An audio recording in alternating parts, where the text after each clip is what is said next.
Today on Dr. Phil. My dad sent money to a woman in Mexico that he had an affair with. He steals from family, friends, and strangers.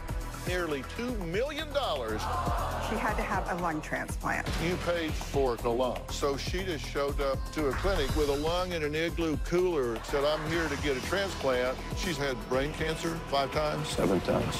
You think maybe she's lied to you? Let's do it. Have a good show, everybody. Here we go. This is a safe place to talk about hard things. Stand by. We'll count you down. I'll try to be an emotional compass and point you in the right direction. 5, 4. I am not giving up on you.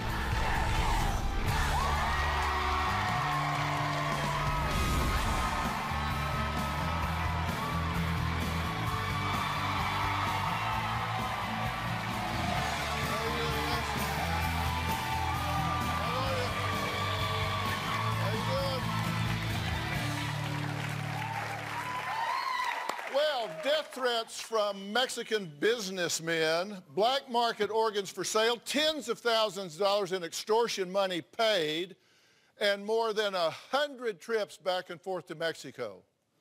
It's an unbelievable story that has this sweet-looking grandpa trapped in what his daughters believe is an outrageous international scam. So who's the alleged mastermind behind this multi-million-dollar mystery? Well, according to Maurice's daughters, it's his former Mexican mistress. Take a look. My dad sent money to a woman in Mexico that he had an affair with. He has sent her over $1.5 million. My dad is obsessed with Josefina. An extreme obsession. He met her at a hotel that he was staying at. She was the maid there. It just blows my mind. I have never met her. I have never spoken with her. My dad said that because he only had sex with her twice, it is not an affair. We believe Josefina is conning our dad, absolutely. Josefina has told my father many times that she's dying. I believe Josefina is truly sick. She may not live. It's a matter of life and death. So she started by asking my dad for money for a lung transplant. Then the lung apparently didn't take. Then she stored that lung to then resell it to someone else. That's totally black market. So clearly she's a criminal. The lung story is preposterous. We have told my father how it's not even medically possible. Then she traded that lung to get ownership of a ranch. She's told my dad that she's eventually going to sell and then pay him back. She promised a huge payout. There's no doubt in my mind that she's telling me the truth. This whole situation is just shocking and bizarre. My dad believes that he is saving Josefina's life. My dad hasn't seen her for at least 13 years. My dad hasn't even spoken to a doctor or seen her medical bills. She hooked him somehow. I think she is holding something over him. I look at her as the scum of the earth. This awful woman that just is mocking my father. I want Josefina out of his life. She's ruined his life. She's ruined our lives. This woman has torn our family apart. Well, but now Maurice's daughters insist their father has gone from being conned to being a con man himself. They say he's lying, stealing, and taking money from innocent people to give to this former lover. My father has preyed on a lot of innocent people. His whole life is consumed by getting this woman money. My dad would tell them that he needed the money to help this dying woman in Mexico. He just finds those perfect victims. My father is a manipulator. He's a thief.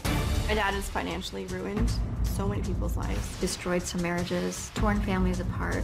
I talked to a man my dad owed $20,000 to. He'd taken out a personal loan. And his wife has Alzheimer's. He said that he doesn't have money to pay for her medical care. There was one family from church that gave my dad their entire life savings. Someone from my sister's church confronted her and said, if I met your dad in a back alley, I can't promise what would happen to him. And at least 10 people had confessed to him that they had given him money as well. He's violated such an intimate trust there. I feel terrible when I hear the stories. I wish I had the money to pay these people back. I don't want him to hurt one more person.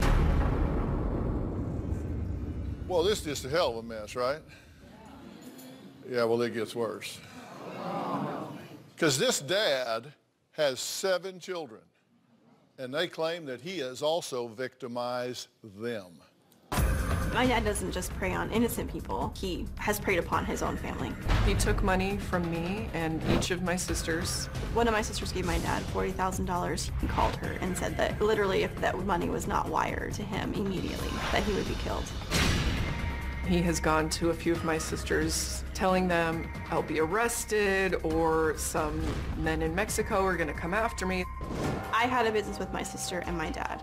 My dad was able to steal $200,000. Because my name was on the business and my sister's name was on the business, we went down with him. He's destroyed their credit. They lost their homes. They lost their cars. I went into a deep, dark depression. It's a place you kind of never want to go. At the time, it was heartbreaking. It was the greatest betrayal. Now my mom is packing up her home because my parents' house is in foreclosure. Just need a minute. My dad has broken our family. My dad has no shame. He literally does not care about any of us. Okay, you were in business together. Yeah, I probably suffered the most financially, yeah. Just bottom line, how much do you think he stole from you, just straight up? That I know of is about $200,000. You know, we lost a house, lost a car. Take me through the moment that you realized my father has stolen my money and given it to some woman in Mexico to the point that I am losing my home. That's the moment I want to go through. Yeah, I mean, what like rage and anger and how could you possibly do this and think it was okay? But the thing is, there was no reasoning. And you've not spoken to him in 2 years. Right. People were coming to us saying he owed them money. We didn't know what it was about. And we knew there was just more to this story. And so we kind of stormed into his house and told him it's time to come clean. He came clean about some of it, as much as he was willing to, and told us about, you know, this woman, this money that he'd given to her. That was the point when I said, you know what, this is it. That was 2 years ago, and that was the last time I spoke to my father. Karina, you had his phone for a few days. Mm-hmm. What happened when you had his phone? All day long, there's phone calls, text messages, asking where's my money, where's my money. Which one of you got the death threat against your father for $40,000? She's not here. She's not here. And he actually called her and told her that she didn't personally get the death threat, but he called her and told her. Then he'll have this fear in his eyes, yeah, like, and if I don't get this money, something bad is going to happen to me, you know, yeah. And you don't want to fall for it, but you don't want your dad to be killed. Right. I mean, he pulls out all the stops. By the way, he's married to your mother. Right. And she's now losing her house. Right. Because he's giving money to this woman. Right. Next 19 years of secrets, 2 Mexican mistresses, and nearly $2 million just handed away. Why did Maurice's wife continue to turn a blind eye to her husband's secret life south of the border? Well, I'm going to ask her. She's here. We're going to add her to the conversation after the break.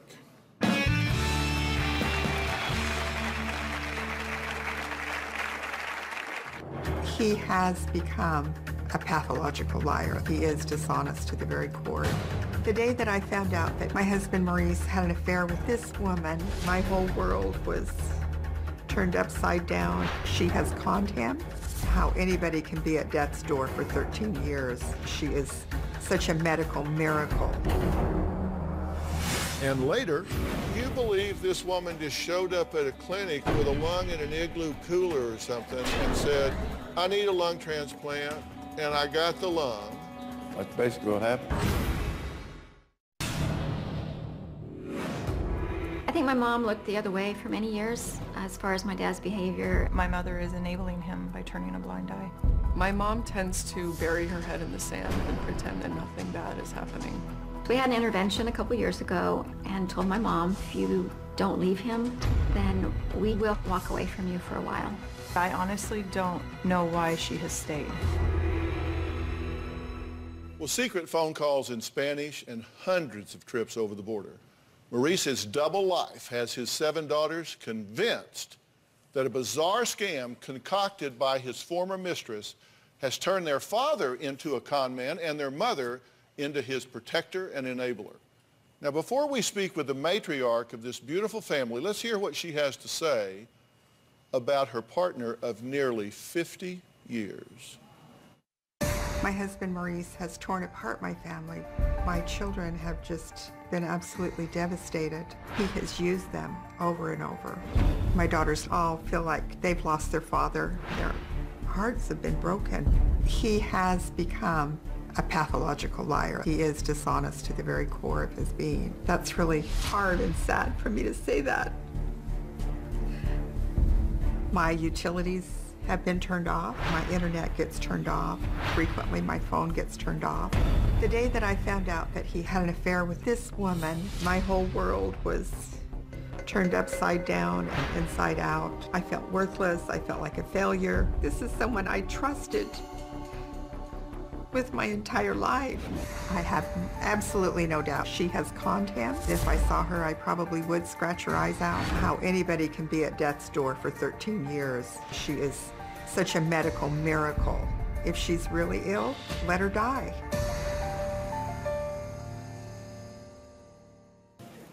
I'm glad to meet you, and I'm really sorry for the circumstance. I'm just so sorry. I hate it for you. This has been going on for 19 years, right?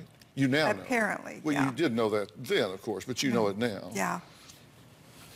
How do you feel about this? Devastated, angry at myself, angry at my husband, at this woman. Along the way, he also had another woman, right? Yes. And that's when you found out that he has a daughter. Yes. Y'all have a half-sister. Yeah. Yes. In Mexico. Did you know about that at all? Were you? Not until 2 years ago. You had to be shocked. Oh, yes, I was. What did you say to him when you found out he was shipping money off to this woman? Let's go back to the other woman, the one that's got the revolving lungs. And what did he tell you about it? She had to have a lung transplant. Okay, so she got a lung. Yes. And where'd she get the lung? And he paid for it. I'm assuming... He bought her a lung. On the black market, I'm assuming. It didn't take. So they took it out and they put in another lung. Okay. But they kept the first one. Where did they keep it? In some kind of machine. In Mexico, they have the ability to keep organs alive. That's what we're told. And so then that lung was put into another woman, and her husband paid for it with a ranch. So it's like a swap meet. Yes. So we'll give you a ranch for this lung. Yeah. But it worked for the second woman. Yes. Wow. Yeah. Okay, but now, so she has the ranch, so they need to sell the ranch to pay for the lung. Right. You know what's wrong with you people? Seriously, you know what's wrong with you people? What? Absolutely nothing. There's absolutely nothing wrong with you people. That's the problem. Right. You, all five of you, are normal, healthy, loving, caring, adjusted people. Your mind can't go to the places that sick, demented people's mind go, so it's hard to see that coming. Because your mother, you've been put out of your house because of this. You're now going to be put out of your house, right? Yes. Yeah. And what are you going to do? Well, I'm going to have to go find a job in a small apartment and go on with life. And kind of start over making your own Yes. way. Let's take a break. Next, trading a lung for a ranch, selling organs on the black market, and being held hostage in a south of the border hospital.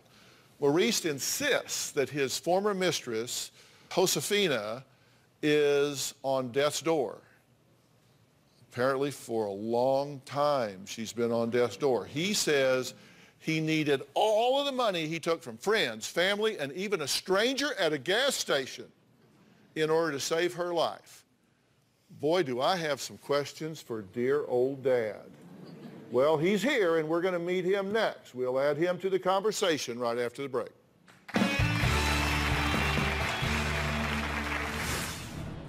So she just showed up lung in hand to a clinic, said, I'm here to get a transplant, and I've got my lung with me.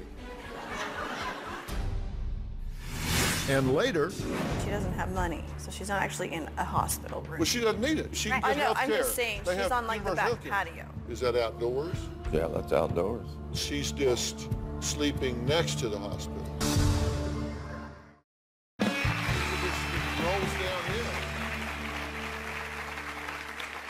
Nearly $2 million gone and multiple families desperate for answers and their hard-earned money back. Where did all the money go? Now, to my guest, Maurice's former mistress in Mexico, who his family believes is conning their dad into believing that she is dying, and her only hope of survival is him paying for the life-saving medical care she needs. Now, Maurice disagrees and insists that she is sick and he will get his money back. Take a look. I met Josefina nearly 18 years ago in Mexico. I had a 3-month affair with her. I'd already had an affair with another woman. I didn't think it was a big deal. 3 or 4 months after I came back to the United States, she told me that she had lung cancer. She said she needed a transplant. That's how it all started. I've been sending her money to keep her alive. I haven't seen her in 13 years. She promised that she would return all my money. I borrowed my money from my children. I said I was going to pay them back with interest. I did steal $200,000 from my daughter, Delaney. Josefina needs $675 to get out of the clinic. If she could just get out, she would reimburse everybody. It'd be foolish to stop now. Now, before we add Maurice to the conversation, I wanted to ask all of you at home on Twitter if you believe Maurice is being taken advantage of. Tweet hashtag Dr. Phil yes or hashtag Dr. Phil no. And if you want to join today's conversation, just tweet hashtag Dr. Phil, hashtag money to mistress, and you can join this conversation. So Maurice, come on out.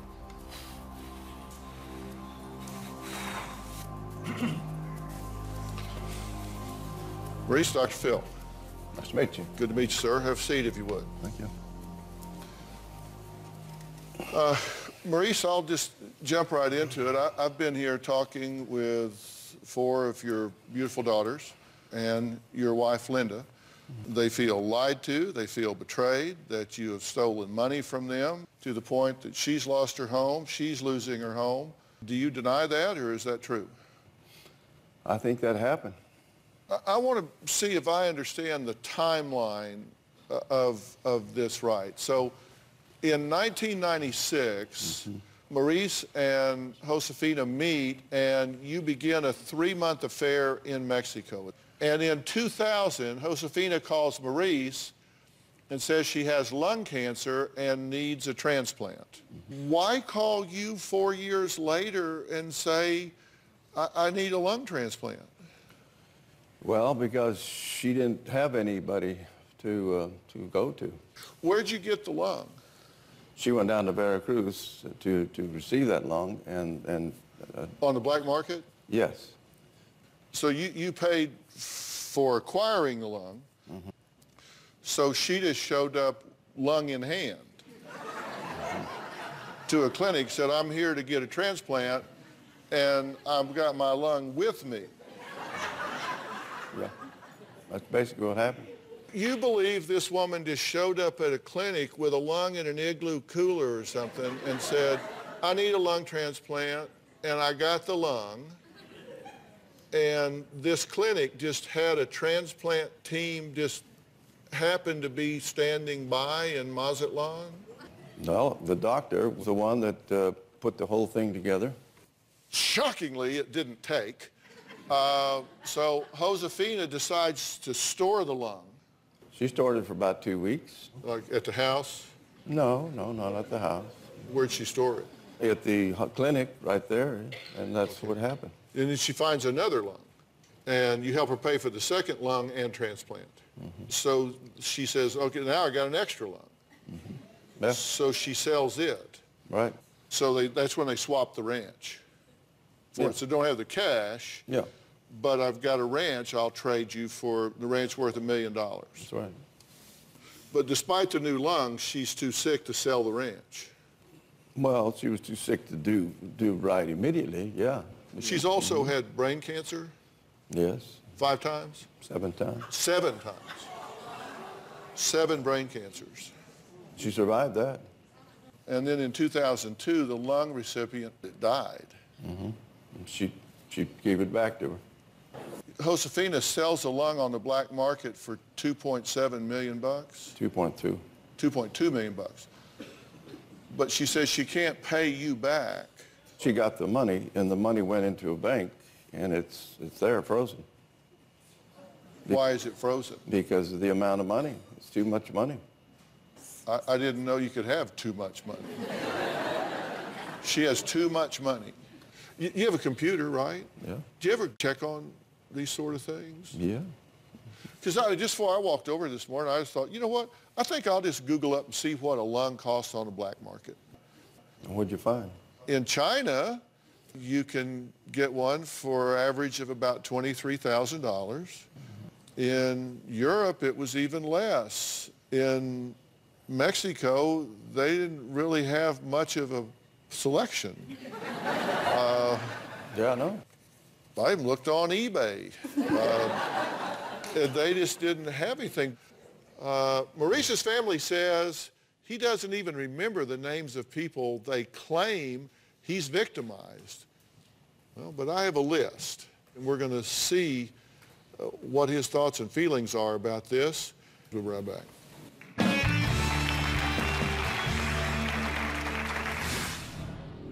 This wasn't the only relationship you had in Mexico, right? Oh.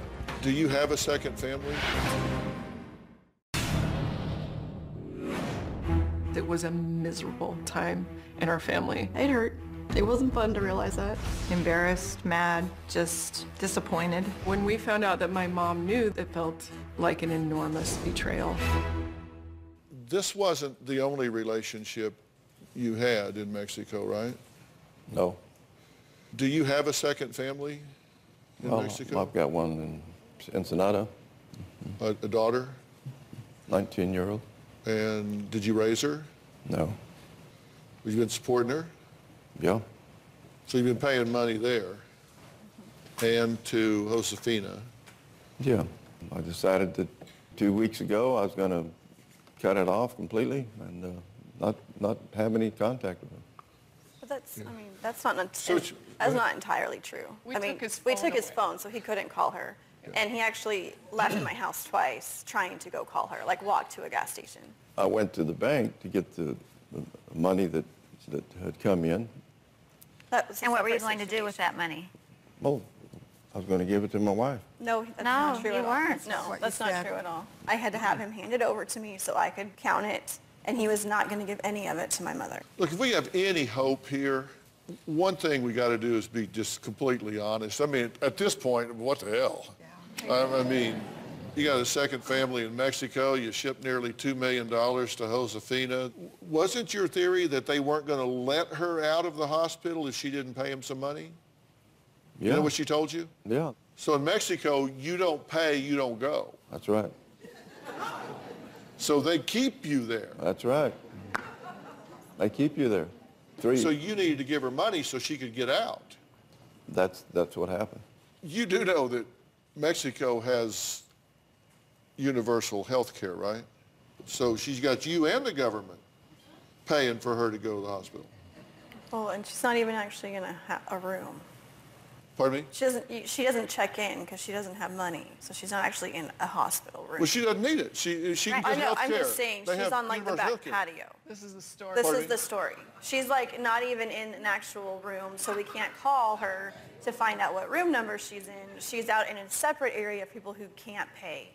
I mean, Even this is though how they don't ridiculous it is. But he just he makes can't up. reason with no, him. I mean, you can't It's- reason with She's him. in a patio room? Yes, literally.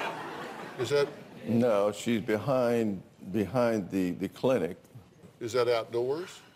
Yeah, that's outdoors.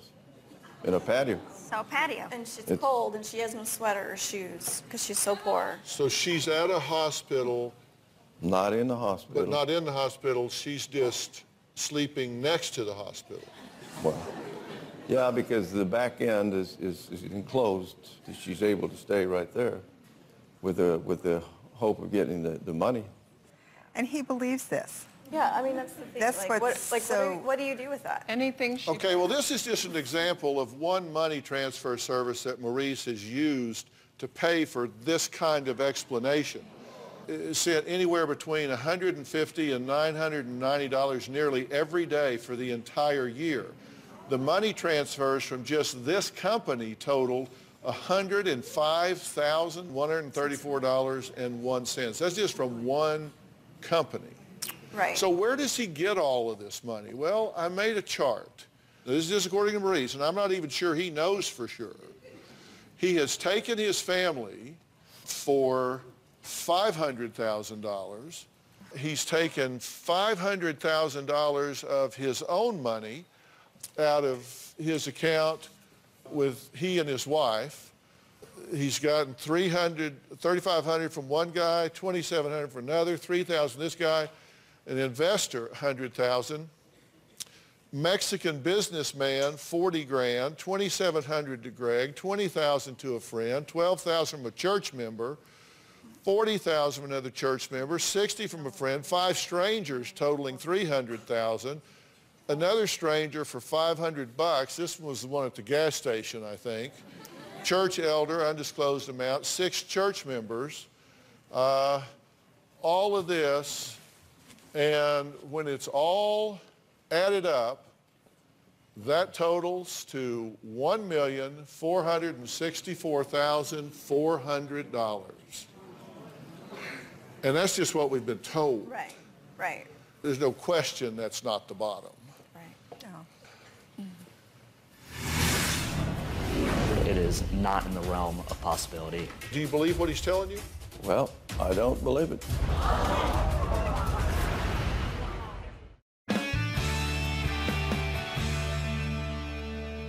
Joining us now is Dr. Pat Basu. He is the Chief Medical Officer of Doctor on Demand, which is the company that Jay and I have that you've heard us talk about. Now, Dr. Basu has served as a White House Fellow. Prior to that, he served as Course Director of Health, Policy, and Economics at Stanford University. You've been listening to everything. What do you think of Josefina's claims when it comes to all of this lung manipulation? I mean, is this even remotely possible? It's not possible at all. Step up here, because I want to be sure that he can hear you clearly and concisely. You just take my chair here. Sure. Just take my chair so you can speak directly to Maurice, if you would. Maurice, this is Dr. Pat Basu. Nice to meet you. So, is it possible what she's telling him is true? There is no way this story is possible. And I should maybe just clear something up, because there's this talk about the black market, which does exist. But even in that case, it is not just a box of old organs that's lying around. There is no sort of black market box where they just sit there. Whether it's legal or the black market, that transplant has to be done in this very small window, or the lung itself will perish.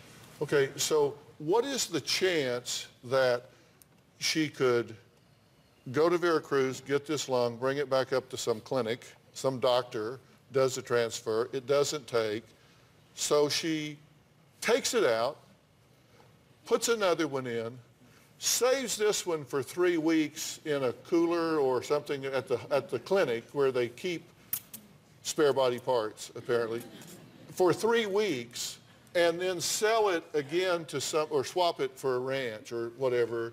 What's the chance of that happening 3 weeks later? Yeah, Maurice, I have to tell you, the chance of that is 0. There is no single aspect of that story is possible, let alone the entire chain of events. It is just entirely not possible in any universe.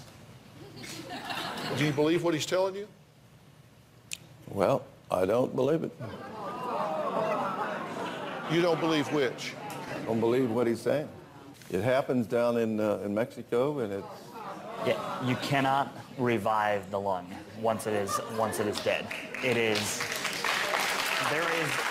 a window of 6 hours, and even in that window, by the time it's getting there, the lung is literally perishing. It cannot be revived. It cannot be reused in that capacity at all. Well, I don't know how that happens then. Well, it doesn't. Huh? It doesn't. It doesn't happen. It does. Yeah. I do know that the lung was 3 months in a container. Okay, and so you think because she said that the laws of physics, the laws of science, the laws of medicine are suspended because of what she said. It just becomes true for her, but not for anybody else. Well, I know that the lung was for 3 months until it was transferred. The lung was outside the body for 3 months and then put back in. It's in a container. They have some type of solution in Mexico. And they have, I know, doctor, Yeah. I know. Yeah. This doesn't even make you think maybe she's lied to you? No. Okay. All right, listen, that's very important for me to hear. That's very important for me to hear. It helps me, that informs me to help inform you. Okay, next, there is one key person missing from this conversation. That's Josefina herself. I'm going to ask Maurice to give her a call after the break. Let's see if she answers from the back porch of the hospital. We'll be right back.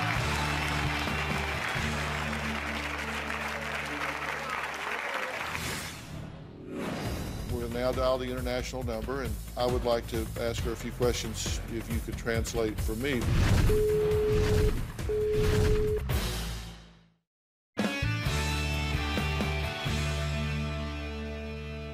We've talked a lot about Josefina, Maurice's former mistress. So I think it's time to try and add her to the conversation. So we are going to call her cell phone. We're going to now dial the international number, and I would like to ask her a few questions too, if you could translate for me.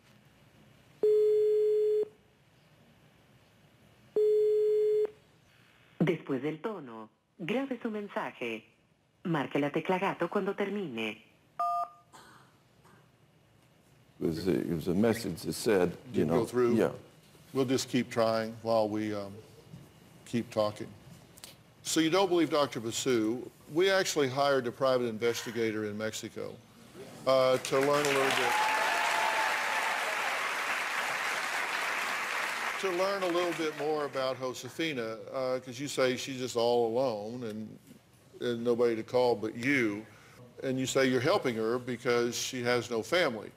Well, actually, the private investigator did find her, and they found that her parents are still very much alive, that she has multiple siblings, and in fact, the phone that she talks to you on is actually billed to her sister, and at the same address.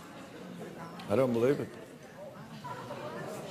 He was also able to find information about Josefina's ranch. There's no property in her name at all.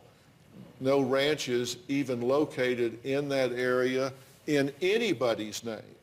So the ranch she says that she's traded for is not in her name, is not in anybody else's name, and where she says the ranch exists, there are no ranches in that area at all, period, zip, zero, nada, yet no ranches. Well, I don't know where you're getting your information. Because yours is so reliable, right, Dad? I mean, you can get on an airplane, you can go down there and find out. We got the address.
you right up the front door and knock. You can go to this hospital, room 103. She is not there. She is not there. That was actually inside the hospital. It wasn't on the patio. It was inside the hospital. Ranch. No ranch. No, she was only doesn't exist. Lungs that live for more than 6 hours. Nowhere on the globe does that happen, ever, period. These are facts. These are not opinions. These are not matters of, I see it one way and you see it another, tomato, potato, potato. These are facts. How many doctors do I need to line up to tell you you can't keep a lung alive for more than 4 to 6 hours? I don't know, because, that lung is alive for 3 months. Yeah. Okay, next, where do Maurice and his family go from here? Well, I'm going to tell all of these women what I think needs to happen after the break. Before we go on, earlier in the show, I asked my Twitter followers if they believe Maurice is being taken advantage of, and the results are in. 54% say yes, 46% say no. I'll tell you why I think it's 50-50, because they're focusing on him as being a perpetrator of all of you and all of these innocent people we had up here, as much as they are of him being a victim by her. I'm going to talk about you like you're not here for a minute, okay? Go ahead. And I mean, no disrespect, but I have to be candid about this. I've not evaluated your father, long-term or historically. All I can tell you is where I see him now. And, I spent a lot of time doing this kind of thing back when I had a real job and was in private practice. Part of my training was in forensic psychology, where I was often worked as an officer of the court to make determinations of sanity, person's ability to conduct their own affairs, things of that nature. It's obvious that he has constructed a delusional system here. And when you try to crack the delusional system, the walls come up. And at that point, this person is not able to separate fantasy and reality. Okay? So those lines are blurred. I think you can go to any court in the land and get a conservatorship appointed. So he cannot get himself bankrupt, so he cannot get himself exploited further, so he cannot conduct business and take other people's money. The first thing I would like to do is offer Maurice a chance to go and have himself evaluated at the Lawless PNP Center in Dallas, to have him really looked at and see if there are neurological issues here, if there are psychological issues here that have him caught in a loop that he just can't get out of, and see if we can maybe do some things diagnostically and break that up for him. And also joining us is my really good friend, Miles Adcox. He is the owner and CEO of OnSite. And OnSite is the worldwide leader in intensive workshops and treatment for those that suffer from emotional trauma and mental health issues. Do you agree he's delusional here? Yes. Yeah. Would you take the help that I'm offering you to get some evaluation done and focus on yourself and get some professional help with this? Yeah.